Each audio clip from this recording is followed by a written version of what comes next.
সরডাঙ্গা নদিয়া জেলার জলঙ্গি নদীর তীরে আরেক সুন্দর গ্রাম এটি। গত কয়েকদিন আগেই সোশ্যাল মিডিয়ায় কৃষ্ণনগরবাসী ডক্টর সঞ্জয় রাহার পোস্টে এই গ্রামের সন্ধান পাই।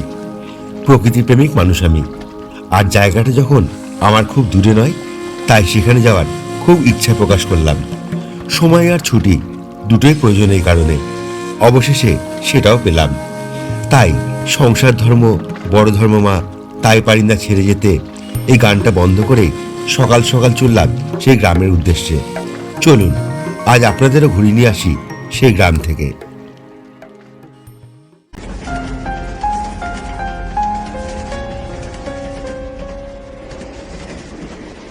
পথ আর পথের পথিক এ দুটোই আমি। তাই সকাল সকাল লালগোলা শিয়ালদা মেমু প্যাসেঞ্জার ট্রেনে চললাম বাহাদুরপুরের উদ্দেশ্যে। বাহাদুরপুর যেতে গেলে সেখানে কিন্তু কোনো এক্সপ্রেস ট্রেন দাঁড়ায় না, এবং সেখানে একমাত্র যেতে গেলে আপনাকে শিয়ালদা লালগোলা যে কোনো লোকাল ট্রেনে আপনাকে যেতে হবে। কৃষ্ণনগর স্টেশনের ঠিক আগের স্টেশনই হলো বাহাদুরপুর রেলওয়ে স্টেশন। কলকাতার দিক থেকে আসলে কৃষ্ণনগর স্টেশনের পরের স্টেশনই হবে বাহাদুরপুর স্টেশন, আর লোকাল ট্রেনে ভাড়া পড়বে 25 টাকা। ট্রেন ঢুকছে এখন বাহাদুরপুর স্টেশনে, আর ট্রেনের মধ্যে প্রচন্ড ঝামেলা।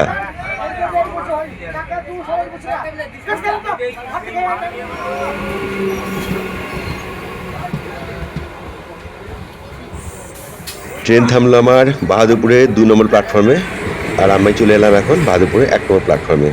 আর 1 নম্বর প্ল্যাটফর্ম থেকে আমাকে বেরিয়ে যেতে হবে এখন ডান দিক দিয়ে। 1 নম্বর প্ল্যাটফর্মের বাইরে এই দাদার দোকান, খুব মিষ্টি ব্যবহার আর তেমন সুন্দর এখানকার পেটাই পরোটা।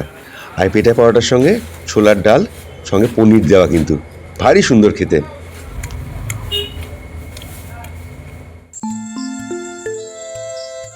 জানতাম না পেটাই পরোটা ওজনে বিক্রি হয়। আমি 200 গ্রামই অর্ডার করেছিলাম পেটাই পরোটা, 20 টাকা দাম নিয়েছিল। আর এত সুন্দর খেলাম, আর ডালের মধ্যে যে পনির দেওয়া, সে তো অস্বাভাবিক লাগছিল খেতে, কি বলবো। আর আপনারা যদি আসেন কখনো খেয়ে দেখবেন, দারুণ লাগবে। যাই হোক, স্টেশনের পাশ থেকেই একটা টোটো পেয়ে গেলাম, যাচ্ছি এখন সরডাঙ্গা। টোটো ভাড়া মাথা পিছু 20 টাকা। এই সরডাঙ্গা হয়ে মায়াপুর ইস্কন মন্দিরেও যাওয়া যায়, তবে অনেকেই হয়তো এই পথের যোগাযোগ ব্যবস্থা সম্পর্কে জানেই না। গোটা রাস্তাটাই জলঙ্গি নদীর ধার দিয়ে বয়ে গিয়েছে, অপূর্ব দৃশ্য। এ পথের বর্ণনা ভাষা দিয়ে বলা মুশকিল। নিজে আসবেন, নিজের চোখে দেখবেন, কথা দিলাম বারবার আসতে ইচ্ছা করবে।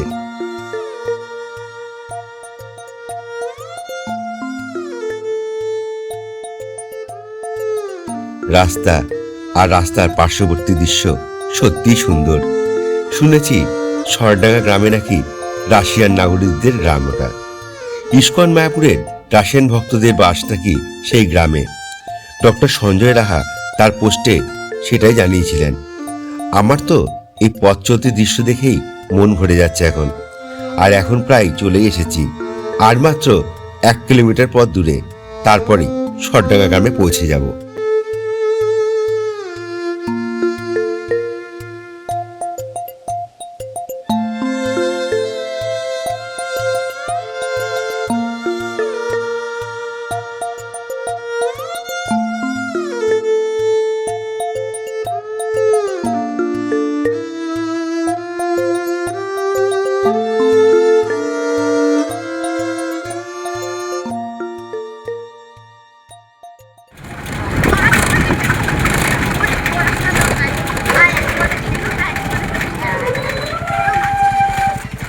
এই জিনিসটা কি গো? এটা হ্যাঁ, এখানে থাকার ব্যবস্থা নাকি? কারা করেছে এটা?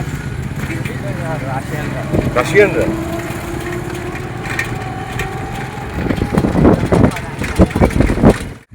ওই যে সামনে বিল্ডিংগুলো দেখছেন, ওগুলো সব রাশিয়ানরা বানিয়েছে এখানে।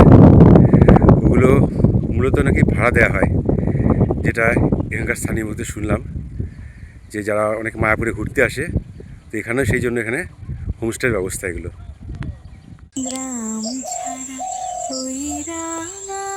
মাটির পর আমার পাহাড় সমুদ্র তো অনেকবার গিয়েছি, কিন্তু যখনই এরকম গ্রাম বাংলার মাঝে ঘুরতে আসি তখনই যেন এক অন্যরকম শান্তি পাই। এই সরডাঙ্গা গ্রামের নাম, ছবি সব সোশ্যাল মিডিয়ায় দেখেছিলাম, কিন্তু এখন সেই গ্রামে দাঁড়িয়ে যে দৃশ্য আমার চোখের সামনে দেখতে পাচ্ছি তা ভাষায় বর্ণনা করা বড় মুশকিল।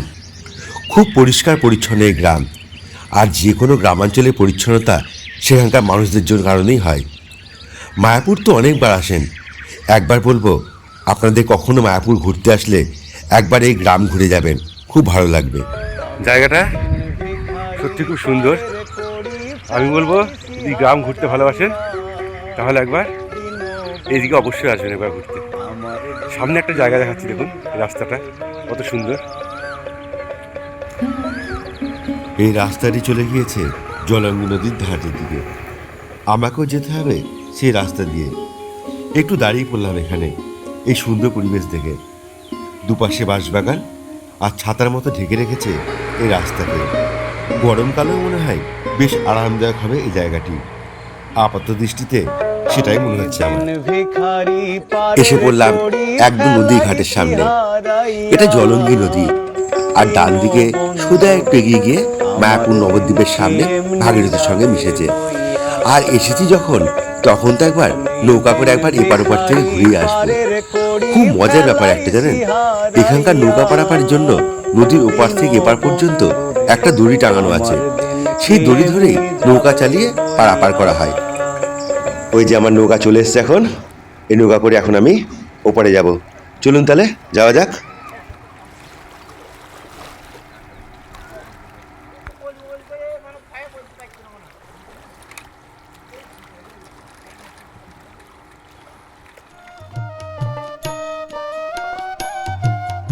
জলঙ্গি নদীর জলটা দূর থেকে দেখতে বেশ কালো লাগছিল, কিন্তু এখন দেখছি জল কিন্তু অনেক পরিষ্কার, এবং নিচে জলের নিচে যে গাছগুলো আছে সেগুলো পর্যন্ত দেখা যাচ্ছে।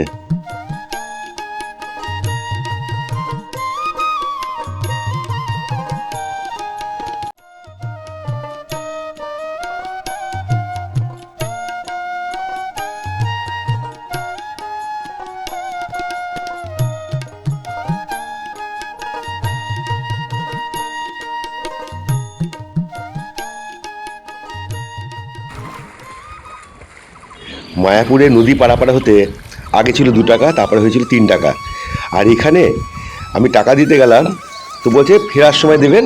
আমি বললাম কত দেবো? বলছে 5 টাকা দিলেই হবে যাতায়াত মিলিয়ে। এখন এপারে এলাম, এখানকার দৃশ্য দেখুন কি অপূর্ব লাগছে দেখতে, তাই না? শান্ত, নির্জন, নিরিবিলি এপারটাও। দূরে কিছু চাষি ভাই জমিতে কাজ করছে। লোকবসতি সে তো অনেক দূরে এখান থেকে, কোনো দোকানপাটও নেই আশেপাশে। বেশ মনোরম পরিবেশ, পাখির কলতান, ঝিঝি পোকার আওয়াজ আর ঠান্ডা বাতাস। এখন এখানে দাঁড়িয়ে এসবই উপলব্ধি করছি। ভুট্টা লাগিয়েছে, কি দারুণ লাগছে দেখতে না ভুট্টাগুলো।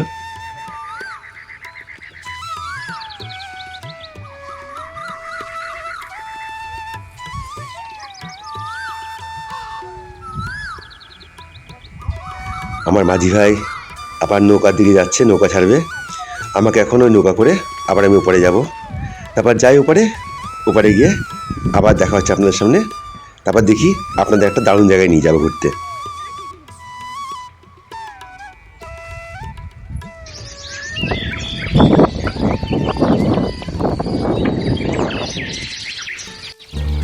পাড়ার ছেলে স্নানের ঘাটে জল ছিটিয়ে সাঁতার কাটে, কিন্তু এখানে ছেলে না, 2টো মেয়ে সাঁতার কাটছে।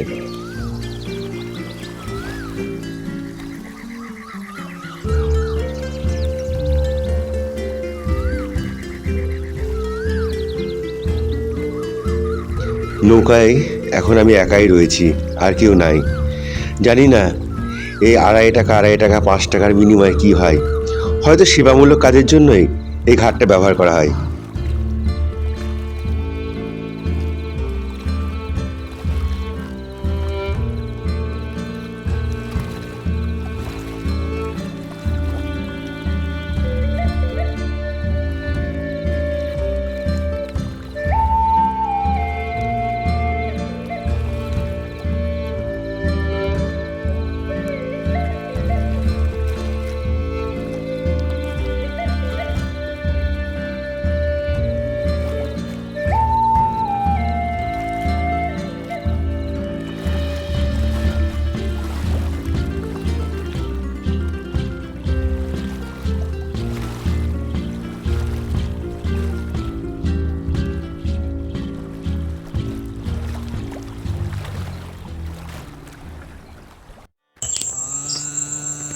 নদীর ঘাটে যাওয়ার রাস্তাটা ভারী সুন্দর, এমনি কংক্রিটের রাস্তা, আর তারপরে রয়েছে আমবাগান।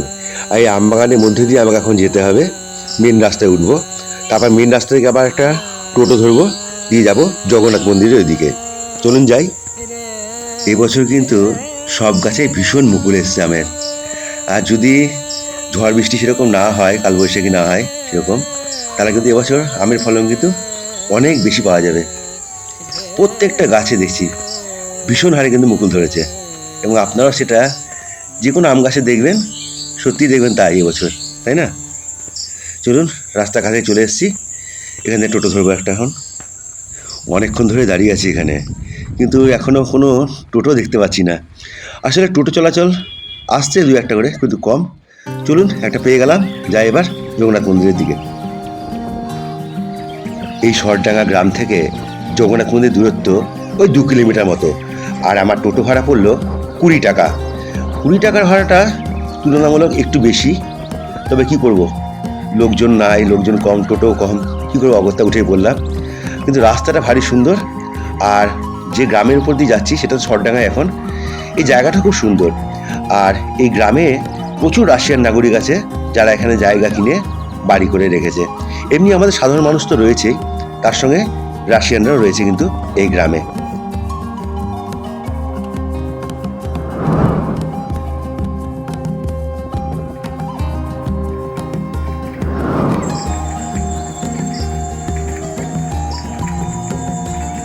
ওই যে সব মায়াপুরী ভক্তরা যাচ্ছে জগন্নাথ মন্দিরের দিকে।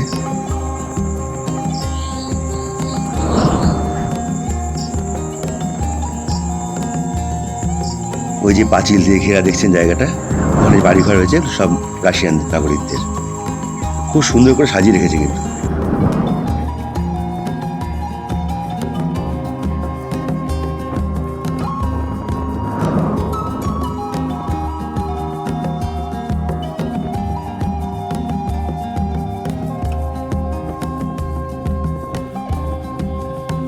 ওই যে সব মায়াপুরের ভক্তবৃন্দ রয়েছে সব, আর এই সামনেই হচ্ছে জগন্নাথ মন্দির। চলুন জগন্নাথ মন্দিরে যাই। কত মানুষজন যাচ্ছে দেখুন, আজকে মনে হয় কিছু রয়েছে এখানে, না গেলে বুঝতে পারবো না। চলে এসেছি প্রায় জগন্নাথ মন্দিরের সামনে, এখানে নেমে পড়বো। এখন আমি যাব জগন্নাথ মন্দিরের ভেতরে, চলুন আপনারা দেখিয়ে নিয়ে আসি। মায়াপুরে তো অনেকবার এসেছি, ইস্কন মন্দিরে এসেছি, সাইট সিনও করেছি, কিন্তু এই জগন্নাথ মন্দিরে কখনো আসা হয়নি, এই প্রথমবার এলাম এখানে। আর এখানে এখন বোধহয় নাম সংকীর্তন চলছে, তো চলুন ভেতরে যাই, আগে দেখি কেমন।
বেশ ভালোই লাগলো এই মন্দিরে এসে।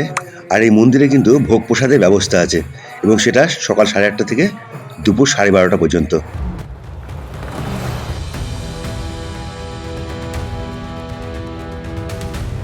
জগন্নাথ মন্দির থেকে একটা টোটো পেয়ে গেলাম, আবার সেই জলঙ্গি নদীর পাশ দিয়ে বাহাদুরপুর হয়ে আমি যাচ্ছি এখন কৃষ্ণনগর।